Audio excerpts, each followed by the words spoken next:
O'Reilly. Are your wiper blades chattering, skipping, or squeaking? Don't let streaks or smearing on your windshield compromise your visibility. When it's time to replace your wiper blades, stop by O'Reilly Auto Parts and see our selection. Our professional parts people will even install your new wiper blades while you wait. Stop by O'Reilly Auto Parts today. O'Reilly Auto Parts. Outdoor adventure won't wait for engine problems. Things like hard starts, rough performance, and lost fuel economy are often caused by fuel gum and varnish buildup. Seafoam can help your engine run better and last longer. Simply pour a can in your gas tank. Hunters and anglers rely on Seafoam to keep their engines running the way it should the entire season. Pick up a can of Seafoam today at your local auto parts store or visit seafoamworks.com to learn more. There's nothing like snook hook sets at dawn or catching a tarpon in the moonlight. Find your next fishing trip made easy on fishingbooker.com and experience the magic of the Sunshine State or any other destination on your fishing bucket list. Book a blue water adventure in search of sailfish or go snapper fishing with the kids. With over 6,000 captains and trips to choose from, planning your next one just got a whole lot easier. Download the Fishing Booker app on the Google Play or App Store, or visit them online at fishingbooker.com to book your trip today.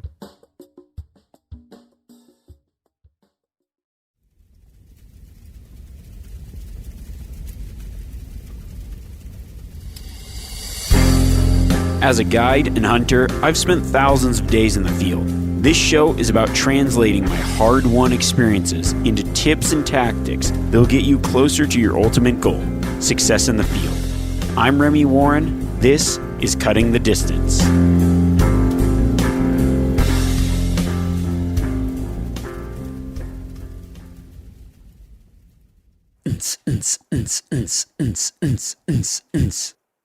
Don't worry, your speakers have not broken, and I am not crazy just yet.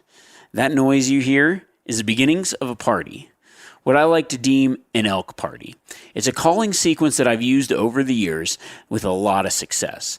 It's one that creates this illusion of building a harem of cows with a lot of excitement, possibly a hot cow, and a bull has run in and stirred him up.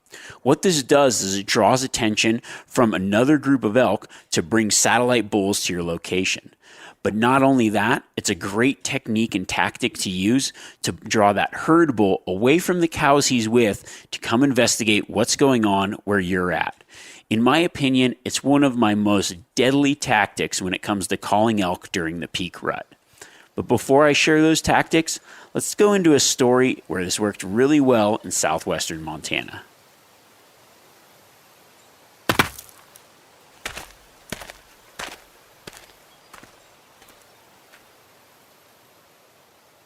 I really like to tell guiding stories on this podcast. I think one reason because I have an unlimited supply of good stories, just because of all the times I've been out guiding and a lot of interactions with elk that you might not get while you're just hunting for yourself. But another reason, especially when it comes to talking about elk calling, is because as the guide, I really get to interact with the elk and be a caller in the way that I think is the most appropriate to drawing a bull in.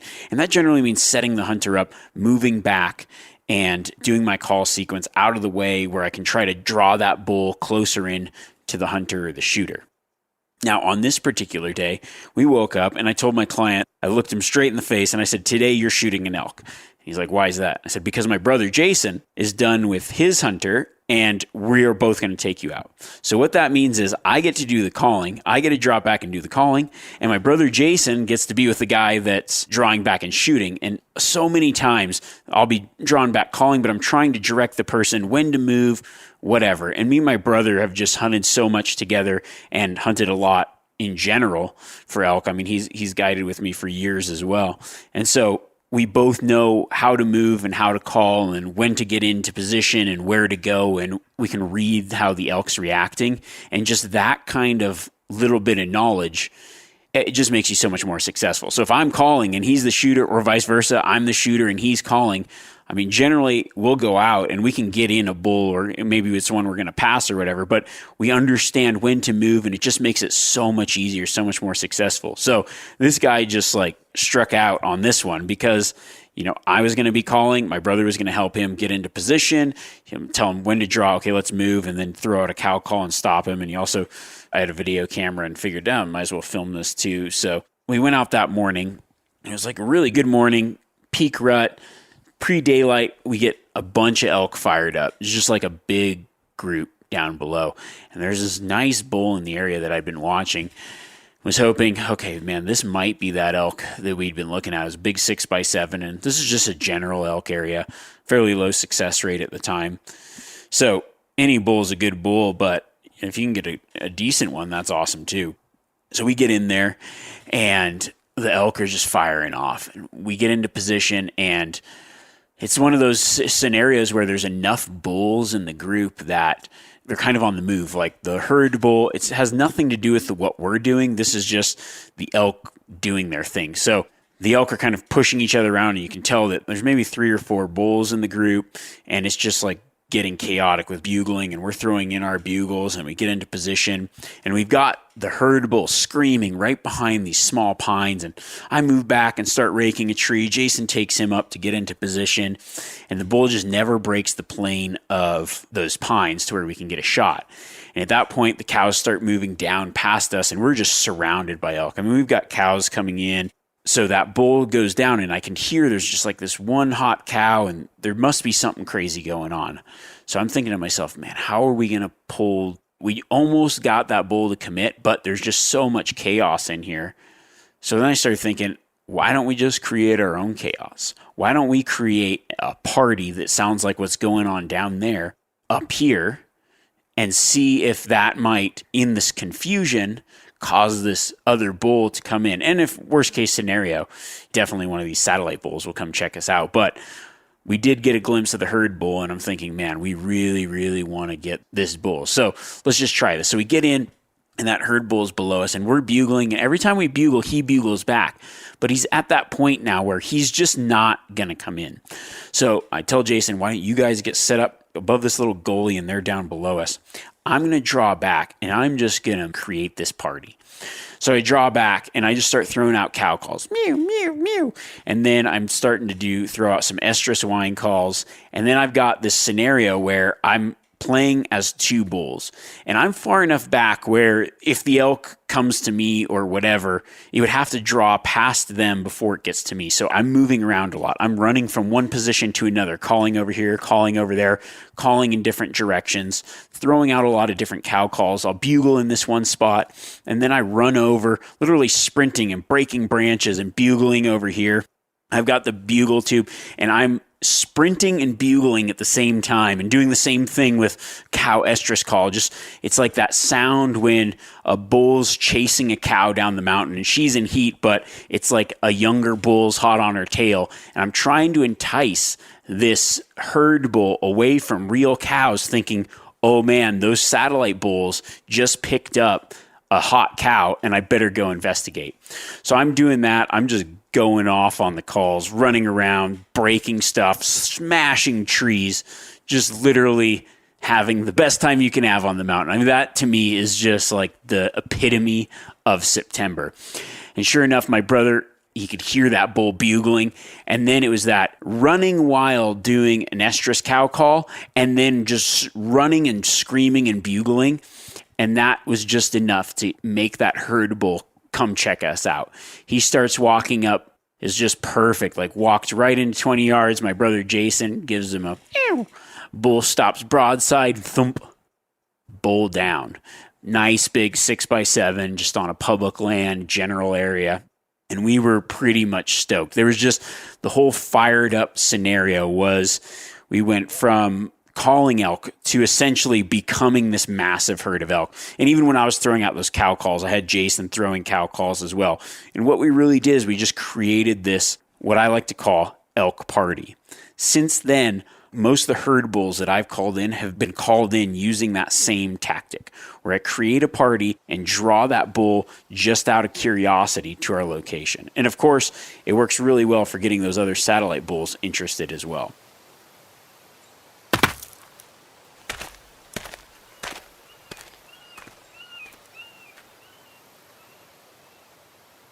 If you watch any movie that has a good party, there's always a few things that are universal. And we're going to take those few things that are universal to any party, and we're going to convert it into calling elk. So my 3 universal party moves: chicks, loud music, breaking stuff. How often do you see a movie where there's a party and something isn't just getting completely thrashed? So we're going to go through the setup for creating a massive elk party, and then the times that it works the best, as well as the calls to use and when to use them. The first setup, creating the chicks. What we're doing is we're trying to make the elk think that we've got a harem of cows, or we are a harem of cows. Now, if you're in the peak rut and you've got a hot cow, really what happens is this scene of pandemonium breaks out where the herd bull is trying to keep tabs on that cow, but the other satellite bulls in the area start trying to run cows off for themselves. There's this like rift of confusion, and you can capitalize on that by essentially taking what those elk are doing naturally and creating it somewhere else in very close proximity that's going to draw the elk to your location. I've done this technique so many times when I've encountered a scenario very similar to this, and maybe called in 3 to 7 bulls in a single morning. Many times I end up passing up even some good bulls just trying to get that herd bull to my location. Sometimes he'll end up coming in. Other times I kick myself for not shooting one of the other good bulls that comes in. A couple years ago, I did the same thing and ended up passing on a big 6x6 and shooting a little raghorn bull after I knew I wasn't going to get the herd bull in. Every scenario is a little bit different. However, this is a really good calling tactic when the time is right for it. And this generally pertains to peak rut, when there's a high likelihood that a cow is going to go into estrus, and you've found a herd of elk that might have multiple bulls that are trying to steal cows away from the herd bull. O'Reilly Auto Parts are in the business of keeping your car on the road. O'Reilly Auto Parts offer friendly, helpful service and the parts knowledge you need for all your maintenance and repairs. If you're confused about what part you need, like what wipers are going to be the best, what replacement headlights are going to be the best, go into O'Reilly and talk to the people that work there, because they're great and they're super friendly, and they'll get you squared away where you walk out knowing you got the right thing. They've got thousands of parts and accessories in stock, either in-store or online, so you never have to worry if you're in a jam. Do you need your windshield wipers replaced? You need a brake light fixed? You need some quick service? They'll help you find the right part or point you to the nearest local repair shop for help. The professional parts people at O'Reilly Auto Parts are your one-stop shop for all things auto do-it-yourself, and you can find what you need in-store or online. Stop by O'Reilly Auto Parts today or visit us at O'ReillyAuto.com/MeatEater. That's O'ReillyAuto.com/MeatEater. We've all seen plenty of gadgets and fads come and go, but here's one product that stood the test of time: Seafoam Motor Treatment. Lots of hunters and anglers know that Seafoam helps engines run better and last longer. It's really simple. When you pour it in your gas tank, Seafoam cleans harmful fuel deposits that cause engine problems. I'm talking common stuff like hard starts, rough engine performance, or lost fuel economy. Seafoam is an easy way to prevent or overcome these problems. Just pour a can in your gas tank and let it clean your fuel system. You probably know someone who has used a can of Seafoam to get their truck or boat going again. People everywhere rely on Seafoam to keep their trucks, boats, and small engines running the way that they should the entire season. Help your engine run better and last longer. Pick up a can of Seafoam today at your local auto parts store or visit seafoamworks.com to learn more. You ever get that feeling you're stuck inside staring at screens and a primal urge kicks in? You crave wide open spaces, fresh air, the chance to connect with the land? Well, maybe it's time to find your own piece of the wild, but searching for property can be a maze. That's where Land.com comes in. They got millions of listings across the country, from mountain ranches to hidden fishing holes. Their search tools are like a seasoned guide helping you narrow down what you want. Land.com isn't just about buying and selling. It's about finding a place to hunt, fish, explore, or simply sit by a campfire and listen to the crickets. So head over to Land.com today to turn one day into today, because trust me, there's nothing quite like the feeling of standing on your own piece of earth. So the first step in this tactic is creating an illusion that there's a large group of cows where you're at. And that involves throwing out multiple cow calls. So what I'm going to do is I'm going to start by making cow calls in multiple directions, and kind of like this call and response, where it's like the herd of cows kind of got separated somehow. And I'm doing this call and response thing. So I've got a call here, and I'll just kind of demonstrate it. Just like a few mew, mew, mew, mew, just all over in different directions.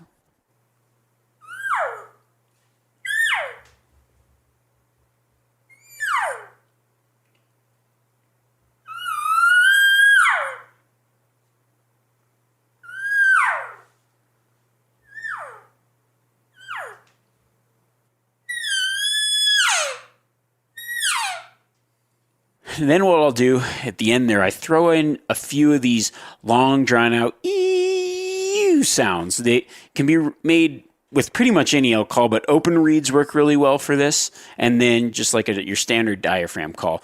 I got an open reed right here. I'll do it. It might blow the speakers out, but we'll give it a try. So it's just this like high-low, like more long, drawn-out. Imagine if a cow were to bugle. That's kind of the way that I see this estrus whine going. So it's the sound that a cow makes when she gets into heat.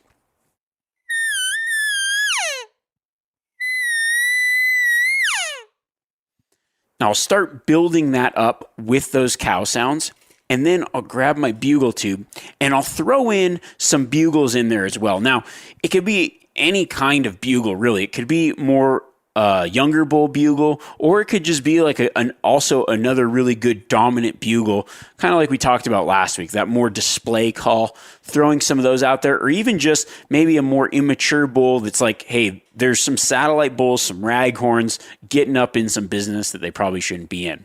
So I'll throw out the cow calls, and then I'll mix in some bugles with that.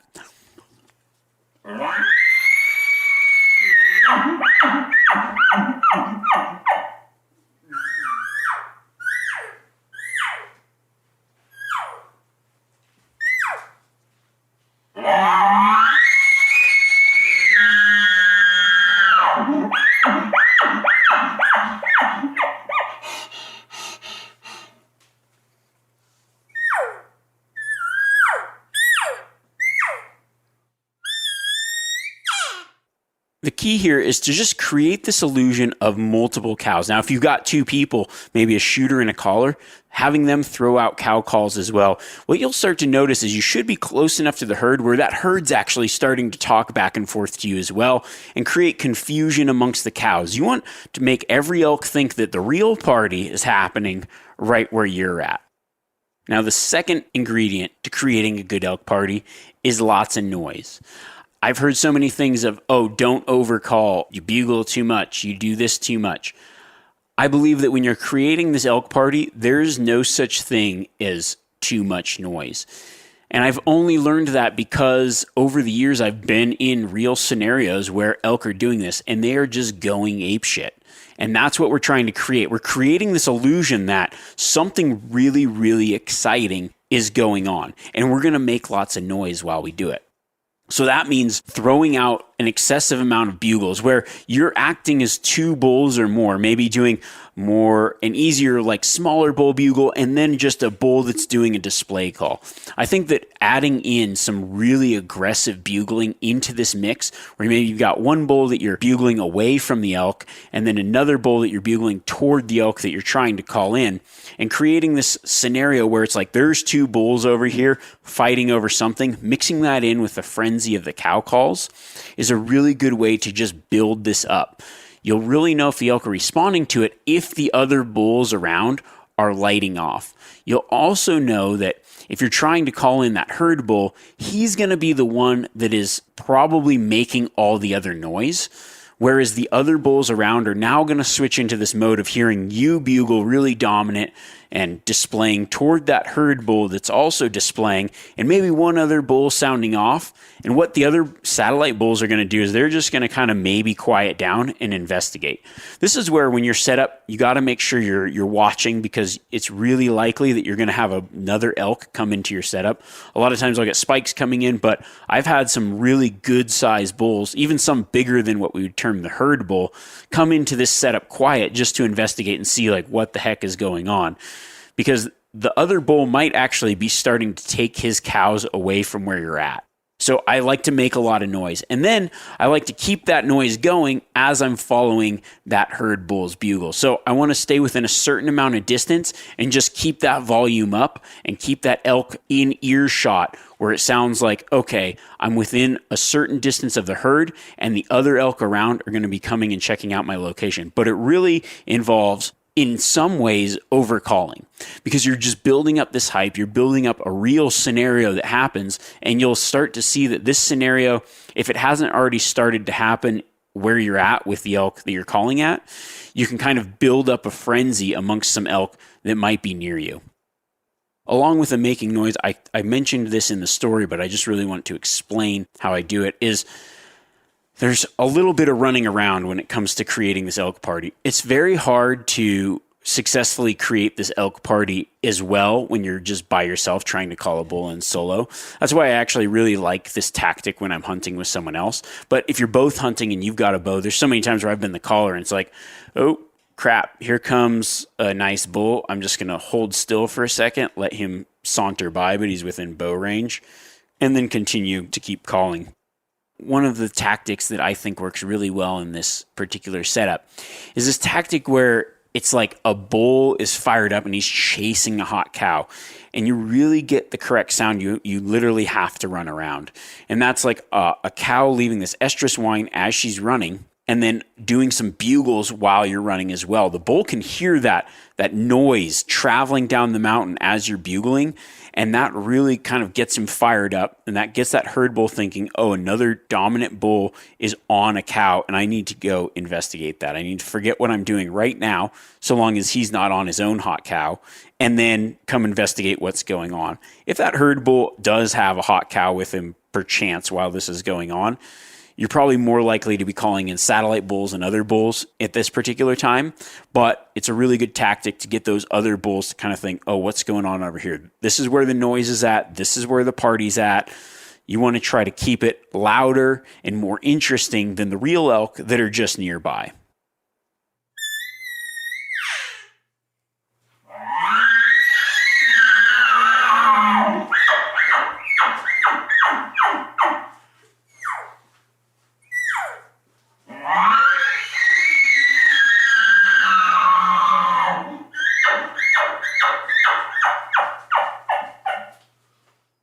Now, just like any good movie party, stuff is always getting broken. And it's the same way when you create this illusion of an elk party.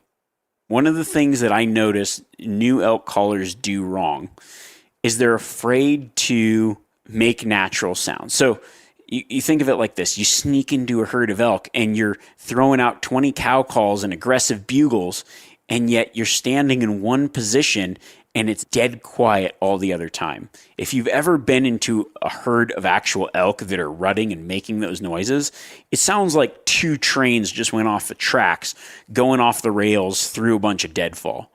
And so you really have to kind of create those sounds. Don't be afraid to break branches, to rake a tree, to throw out other sounds that cue those elk into thinking, oh man, there is definitely a herd of large ungulates running around having a good time over there. So what that might mean for me is I'll pick a spot that's kind of thicker and where I've got sticks and other things that I can break that sound like elk walking through. Maybe when I'm running, I might pick a spot that's going to sound like breaking branches and other things. If you've actually been in a herd of elk, that's what it sounds like. And so recreating that is really, really important to kind of rounding out this illusion.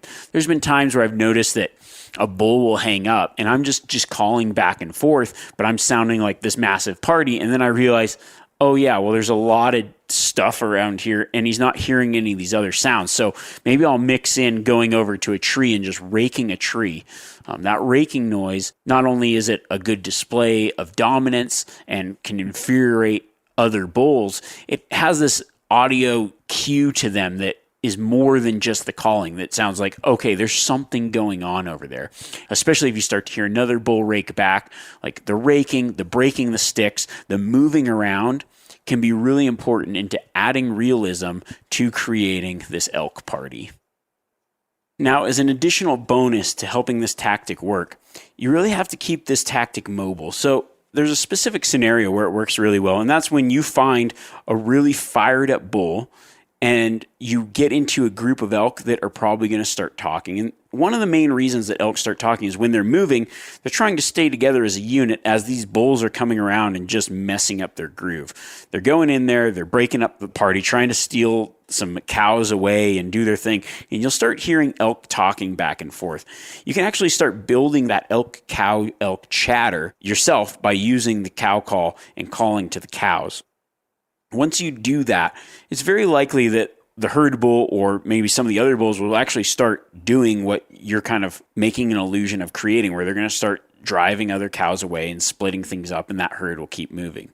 One thing I like to do is I like to set up and get set up for a while, but if I start to hear that main bull that's bugling toward me move off, I'm going to keep dogging him. Last year I talked about dogging bulls, so we're just going to keep going after him and keep setting up that cow party at a distance where I'm sure I won't be seen or scare him away, but also not so far away that the rest of the elk are just going to continue with those live elk they're chasing. Now, if you've lost the herd or whatever, wherever that main action was going, it might not be a bad idea to just hunker down for a little bit. And like if you all of a sudden the other elk stop, shut up, everything quiets down, keep the party going for a little bit longer where you are. You probably won't draw a herd bull in that way, but it's very likely that you'll draw one of the other satellite bulls that might be late to the party, the old late comer to the party, the one that was across the canyon. You hear all this crap going on, and now he's going to show up. So just because everything quiets down or maybe you've lost the herd doesn't necessarily mean that this tactic won't still work, but you're going to be looking for an elk that's probably going to sneak in silently, probably going to be a less dominant bull, which in many instances is all I'm really looking for anyway. So that's a great tactic to actually just getting a bull anyway. So those are some things to think about. Remember, when you are creating this party, another thing that I will throw in there every once in a while is just some eye candy. I'll use a Montana decoy and use that as some kind of visual aid or visual cue that kind of distracts them from the crazy stuff that me as the caller is doing and focuses their attention somewhere else. This technique really works best in thick timber. So it's kind of situational, but when you find the right situation, it works really good. So you're looking for more peak rut as opposed to pre-rut, maybe a little bit this will work. Creating a large group of cows and making a lot of noise kind of works all the time. But primarily this tactic is 100% money when it's peak rut, when cows are starting to jump into that estrus cycle, and then you hone in on a group where that might be likely. And by doing those things and by creating that party, I would say that you're probably most definitely going to call a bull in that scenario. I hope you're enjoying a little of this elk action, get you all fired up for September. I mentioned toward the end there adding a decoy for realism. So next week, why don't we just talk about a little bit of elk decoying? I think that that's one thing that I've found over the years I've had a lot of success with. You see a lot more guys with these decoys. There's a lot of options out there right now, but there's certain ways. I've used them for a long time, and sometimes they work good, and sometimes they just are more a pain than anything. But I'm going to give you a couple setups where I've used them with a lot of success. And then we'll go into a little more of a recap on just some of the best elk tips, pulling together some stuff from last year and some stuff from this year, and really just build out kind of a final scene before the elk season kicks off. So I hope you enjoy it. Just as a reminder, shoot me some questions. I want to do another Q&A here pretty quick, so I like to get those ahead of time because generally when that next Q&A is going to come out, you know where I'm going to be? I'm hopefully going to be just screaming at a bull and a bull screaming back in the elk woods for sure.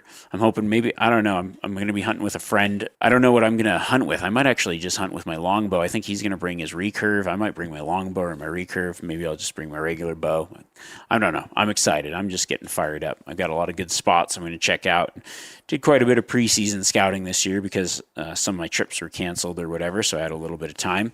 But I think all this stuff is just going to be key to understanding elk and get you more successful. And maybe you don't have an elk hunt planned this year, but learning these tactics now is the key. If you're a guy that's listening, I get a lot of messages from people like, hey, I haven't gone on my first Western big game hunt yet, but just listening to these things and then getting some calls and practicing and just understanding how to use them. Because I think the stuff that I am talking about, I don't know, at least when I got started, there wasn't this kind of information out there. And I really felt like all the calling elk stuff just never really, all the information never really worked for me. So I had to develop my own ways of doing things. And over the years doing that, I found a lot of success. And there's a lot of things that I've learned about elk and elk behavior. And I know I said it last week, but really understanding elk behavior lends itself a lot more to calling in a bull than how good your bugle is. So if you're new to it, don't get discouraged if you aren't the best bugle on the planet. You'll always be number 2 to the elk. And I've heard elk make some real shitty bugles too, where you're like, that's definitely a dude. And it ends up being like a really nice bull. But outside of that, just think of these things, get some practice in, and I will see you all next week right here on Cutting the Distance. So until then, party on, Garth.